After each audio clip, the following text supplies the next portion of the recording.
Masuk kategori fakir miskin, Harvey Mois dan Sandra Dewi tak wajib bayar kepesertaan BPJS. Terdakwa kasus korupsi pengelolaan timah. Harvey Mois dan sang istri Sandra Dewi tidak diwajibkan membayar kepesertaan BPJS PBI. Sebab, pasangan selebriti itu masuk kategori fakir miskin atau segmen pekerja bukan penerima upah dengan hak kelas 3 yang dibayarkan pemerintah pusat maupun pemerintah daerah. Adapun pesertaan BPJS PBI diperuntukkan bagi warga fakir miskin dan orang tak mampu berdasarkan kategori dinas sosial. Kelas ini juga tidak diwajibkan membayar iuran, namun ditanggung negara. Ada penduduk yang didaftarkan dan iurannya dibayarkan oleh pemerintah daerah dengan hak kelas rawat 3, atau sering disebut dengan segmen pekerja bukan penerima upah yang dibayarkan Pemda PBPU Pemda, kata Kepala Humas BPJS Kesehatan, Rizky Anugrah kepada jawapos.com, Minggu, 29/12.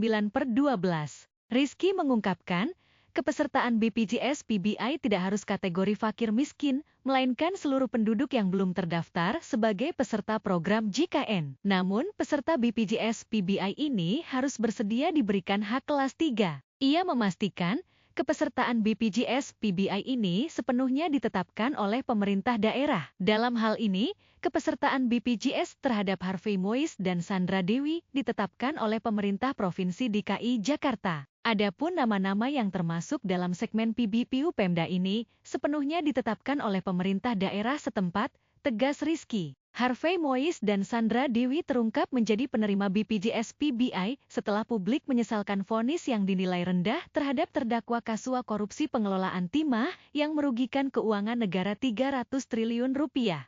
Harvey Mois divonis 6 tahun dan 6 bulan penjara oleh Majelis Hakim Pengadilan Tindak Pidana Korupsi, Tipikor, pada Pengadilan Negeri Jakarta Pusat, Senin, 23/12. Harvey Mois terbukti melakukan tindak pidana korupsi dan pencucian uang. Selain itu, suami dari aktris Sandra Dewi itu juga dihukum untuk membayar uang pengganti sebesar 210 miliar rupiah. Uang pengganti itu harus dibayarkan setelah vonis berkekuatan hukum tetap. Harvey Mois terbukti melanggar pasal 2 ayat 1 atau pasal 18 Undang-Undang Nomor 31 Tahun 1999 tentang Pemberantasan Tindak Pidana Korupsi, sebagaimana diubah dengan Nomor 20 Tahun 2001 Junto Pasal 55 Ayat 1 Pertama KUHP dan Pasal 3 atau Pasal 4 Nomor 8 Tahun 2010 tentang Pencegahan dan Pemberantasan Tindak Pidana Pencucian Uang.